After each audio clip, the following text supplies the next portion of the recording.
Hi పిల్లలు, welcome to ముత్యాల మాటలు. ఒకసారి దేవతలు రాక్షసులు కలిసి పాల సముద్రాన్ని చిలుకుతారు.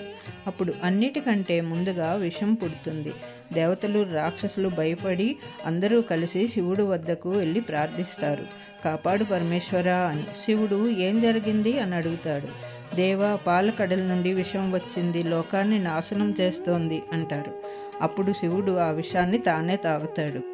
విషాన్ని కంఠంలో ఉంచడం వలన శివుడికి నీలకంఠుడు అని పేరు వచ్చింది.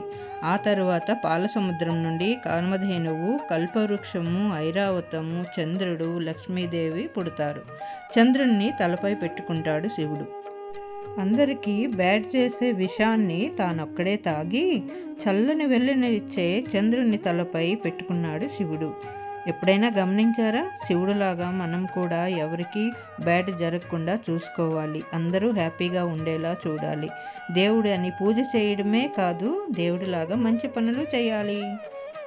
ఓకేనా పిల్లలు? ఒక లైక్ చేయండి, షేర్ చేయండి. Thank you. బాయ్.